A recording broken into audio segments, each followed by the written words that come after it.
Every season is spooky season in our book. So settle in and prepare to be shook.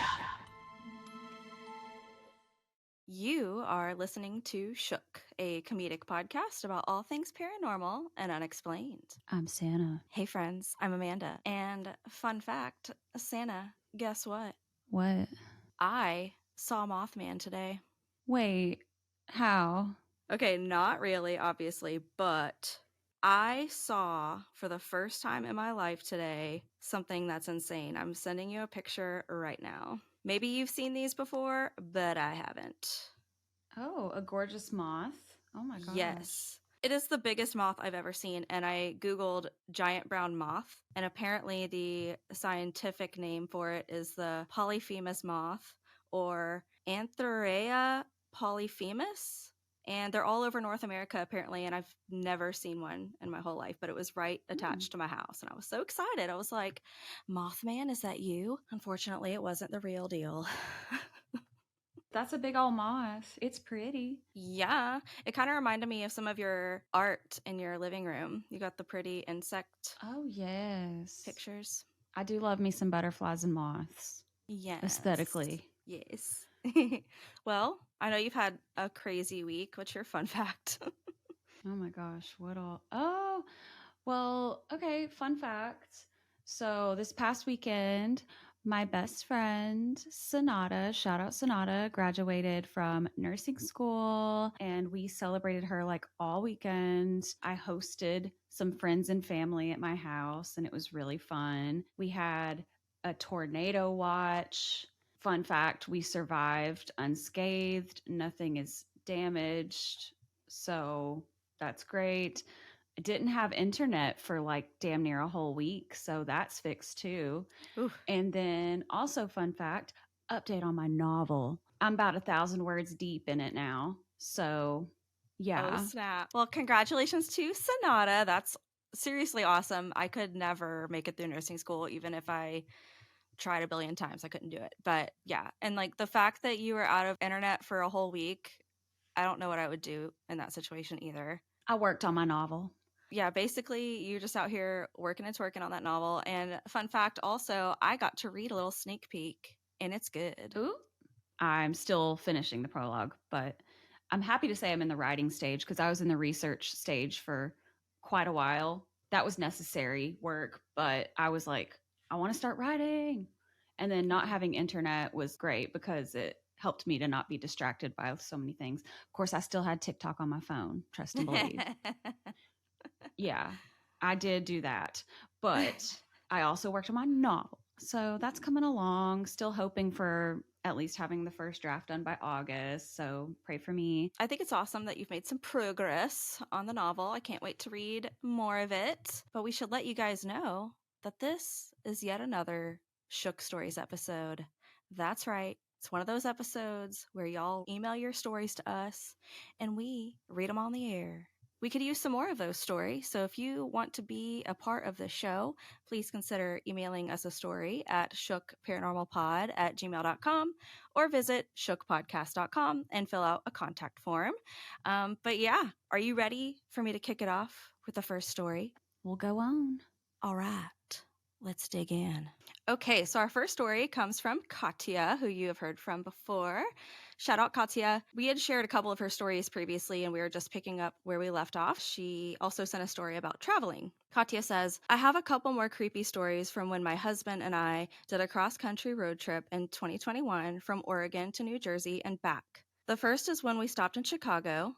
We wanted to see the Bean and Millennium Park, so we found a parking garage. We spent 10 to 15 minutes trying to find an elevator, but gave up and decided to take the stairs. When we opened the door to the stairs and started walking down, we heard the door slam and made a clicking noise. We went to check the door, and it was locked. We started getting a little worried, but figured that the other doors to the other floor would be unlocked. As we walked down the flights of stairs, we occasionally checked the doors. They were all locked. We were really starting to get worried and kind of freaking out. As we reached the bottom, we see that there are no more windows and it's completely dark. At the very bottom of the stairs, it appeared to be a long, dark hallway. We're really freaking out at this point and also heard noises of a saw or metal on metal. With nowhere else to go, we decided to go down the hallway and finally reached a door that led to the outside. We were so freaked out, but we had to take a moment to calm down. Luckily, when we returned to the garage after exploring Chicago, we found the elevator. That's pretty spooky. Also, on the traveling front, she says, the second story is when we were traveling home and stopped in Nebraska for an evening. We had booked an Airbnb ahead of time. The Airbnb was in a small town in the middle of nowhere. The sun was starting to set as we drove, and when we arrived in the town, it was dark. As we were trying to locate the Airbnb, we thought it was weird that none of the buildings had lights on. There were no cars, and we saw no one in sight, despite it being only about 7:45 p.m. It was starting to feel a little eerie. We finally found an Airbnb, found a place to park, and ran inside. We ate dinner, but we still felt uneasy. The Airbnb setup was a little strange as well. There were 3 rooms, all in a line on the left, and the kitchen and living room in a line on the right. In the very back, it was a very badly lit bathroom and a storage room with an old back door. We discovered that the back door led to a parking lot for the Airbnb, so we moved the car since it was originally parked a little far. When we got ready for bed, we had to decide which room to sleep in, and none of them really felt safe or secure. We decided on the middle room since it was connected to the third bedroom.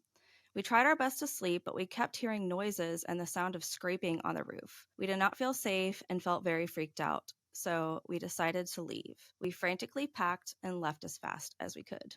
Katya, I'm pretty sure that Airbnb was haunted. Yeah, or one of those like weird situations where the Airbnb host is like taunting the guest. Have you seen the horror film? It's like 13 Cameras or something is the name of Oh my it. God, yes. So scary.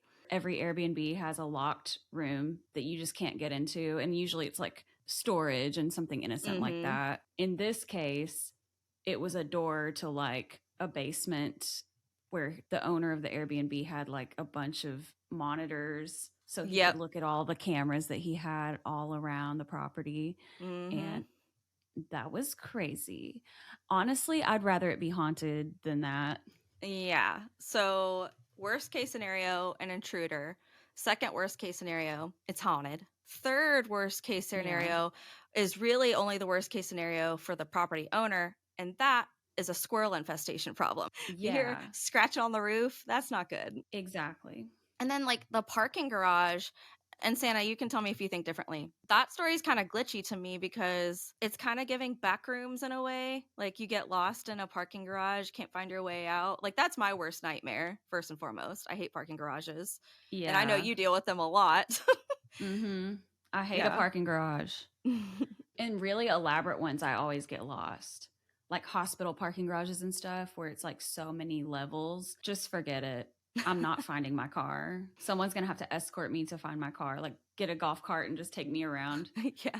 to look for Just it. looking. Whew. Yeah. I would Mhm. not want to be trapped in a parking garage. Thank you, Katya, for your traveling ghost stories. Mm-hmm. Katya also sent us this one from her apartment, and I'm going to read that, and then Sannah's going to take it away with a couple more stories from another listener. When we first moved into our current apartment, we had an upstairs neighbor. He was an older gentleman that got up very early each day. One evening, when we were making dinner, we noticed flashing lights outside of our kitchen window. When we looked out, we saw an ambulance. The next day, our landlord told us that our neighbor upstairs had passed away. Oh. The following week, we started to hear noises and footsteps in the early morning and at night. When we asked our landlord about it, she told us that no one was up there during the times that we mentioned. The noises and footsteps went on for a little while until new neighbors moved in. We like to think that it was our old neighbor's spirit making those noises that he eventually moved on. I started listening to Two Girls, One Ghost about a year ago or so. Last year, I was binging it a lot while I was doing art in the evening. One night when I was listening, I heard loud bangs on the door. It freaked me out since I was at home alone. When the noise stopped, I looked outside, but there was nothing there. The next night, it sounded like scraping noises, but again, nothing was there.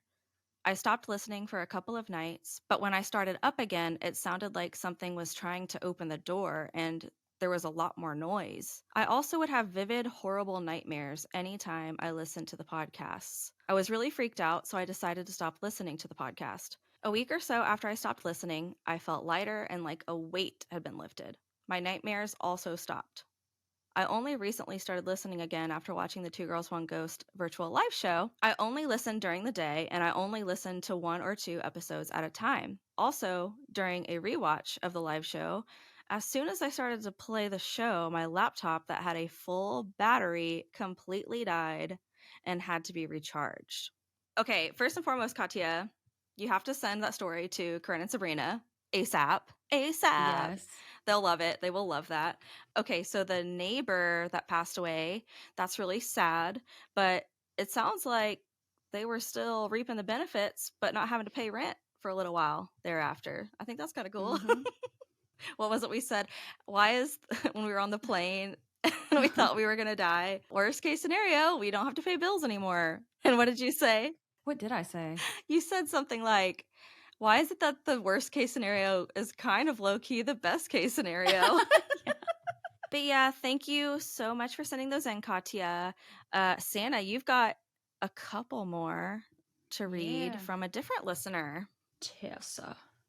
So Tessa is our listener who sent us that very sad story right before about her grandfather. That was a really, really good story, even though it was really sad. And I remember saying, please send us more stories. And looks like you did. So here we go with Tessa's submissions for this episode.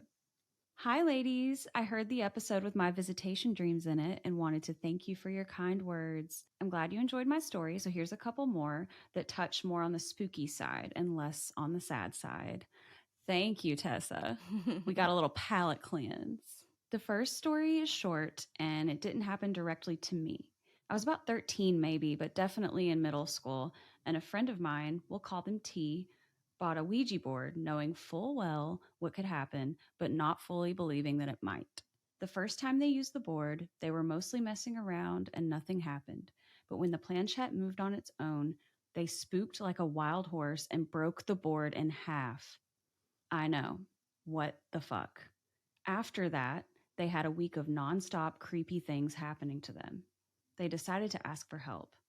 They lived in the fully finished attic, and there was a little door that used to be a laundry chute, just like in the movies. And just like in the movies, whatever it was found a home in that empty chute.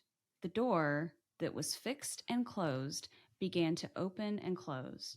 Their bathroom sink would come on in the middle of the night, and their windows would open and close on their own. It never got to manifest past that because my friend texted me that Thursday and we made plans for me to come spend the night Friday for the weekend.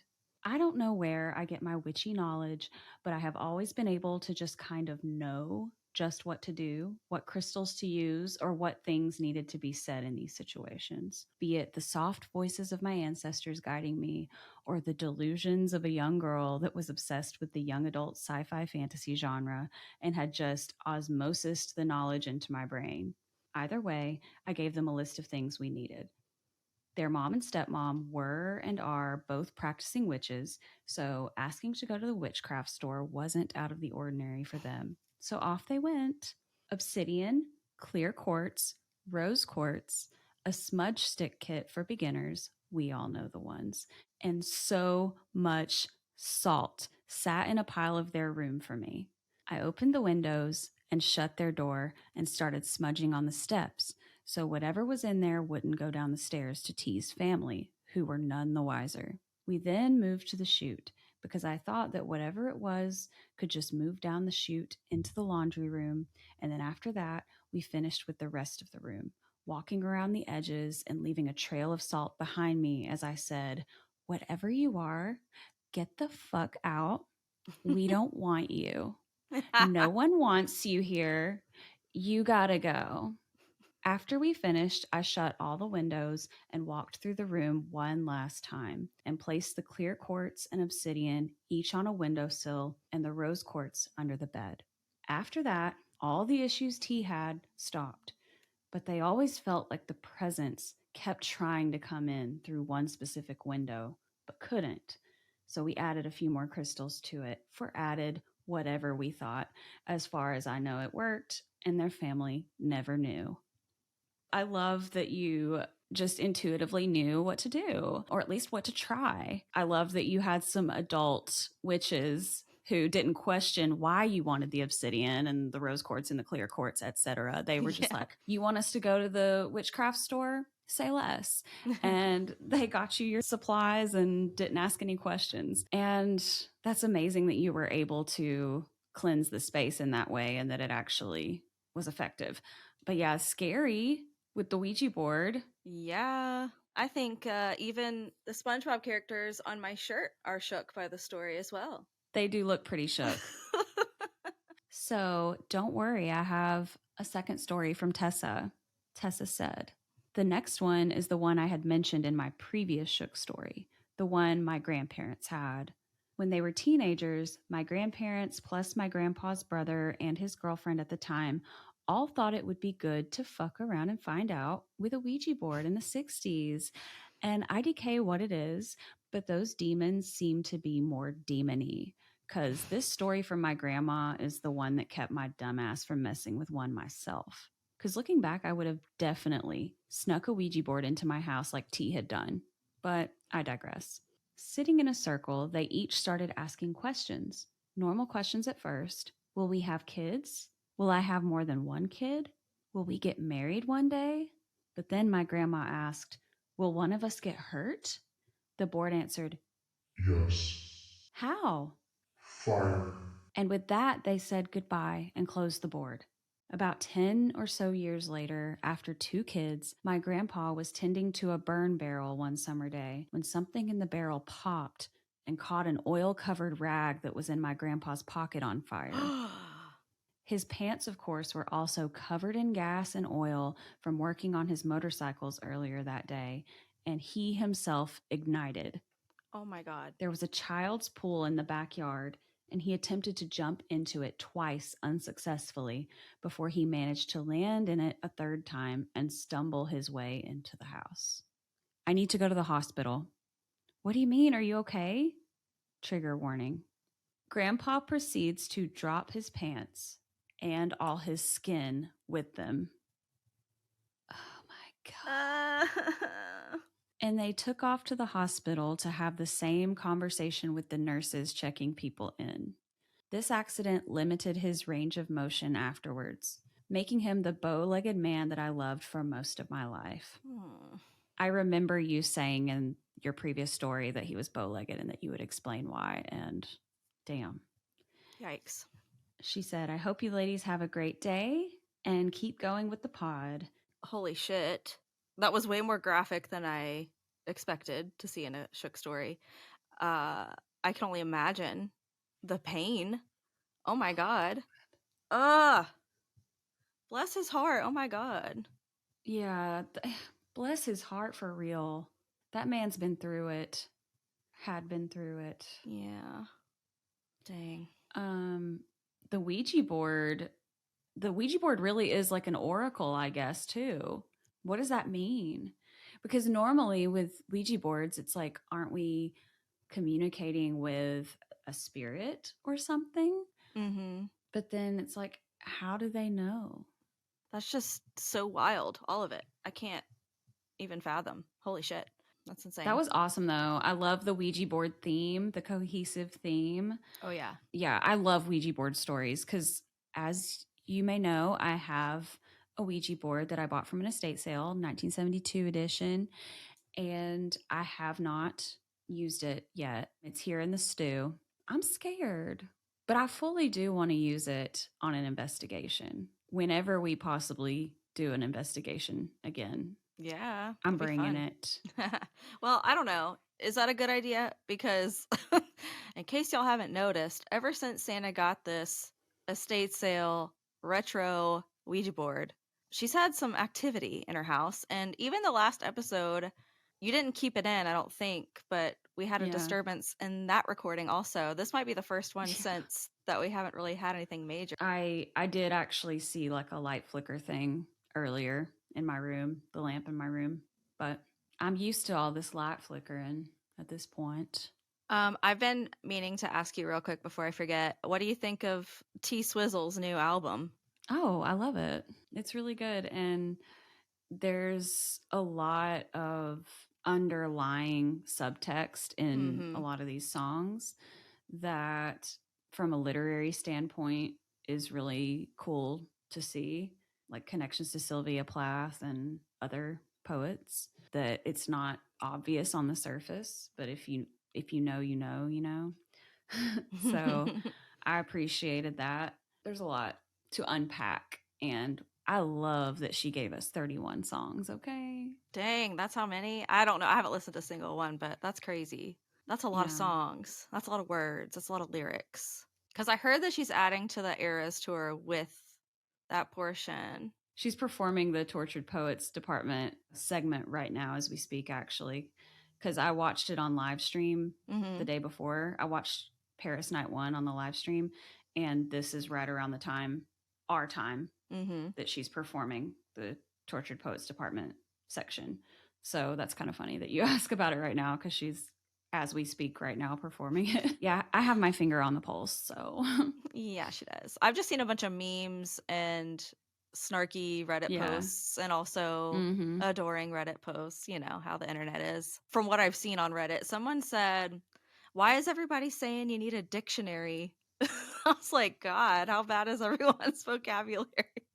I can only Yeah. imagine. Ever since her folklore album, she's been using more complex imagery and vocabulary than what she previously used to do. So it's kind of like a running joke in the fandom that you need a dictionary or a thesaurus, but it's not, like, it's just satire. Yeah. Like, we don't actually.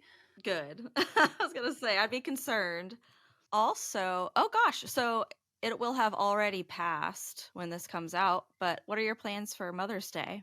I will be working. I picked up a shift, so Okay. I'm not going to see my mom, but I sent her a lovely gift, and I can say it here because she'll have already received it by the time this comes out next week. I sent her a really pretty pair of Kate Spade earrings. Yeah, so I'm sad I'm not going to get to see her, but it's okay. Oh, I did not get my mom earrings because I guess that makes me a problem child. I don't know, but I did take her to lunch yesterday. Well, that's real sweet. And I got her a cute little card. At least you got to do something. Yeah, shout out to all the moms out there, the regular moms and the cool moms. Definitely, especially shout out to our moms, because they are very, very supportive. And yeah. Yeah, we love you, moms. Thank you. Well, thanks again to Katya and Tessa for sending in your stories, and to everybody else who's ever sent in one. We would love some more, so we can do this again. So you know how to reach us. We got all the links in the description below if you want to check that out. But otherwise, I reckon that's our show. So I guess at this point, stay shook. Thank you so much for tuning into Shook. New episodes of Shook drop every other Wednesday on YouTube, Apple Podcasts, Spotify, or wherever you love to listen to your favorite podcasts. For more information on today's episode, please check out our show notes. And until next time, stay shook. Do you have a personal paranormal encounter you'd like to share with us? If so, visit our website at shookpodcast.com and fill out our contact form. Or send us an email at shookparanormalpod@gmail.com. And one last thing, friends, Shook is a 100% independently produced podcast. So please consider supporting our show by either leaving a review or contributing to our Patreon page. You can find that at patreon.com/shookpodcast.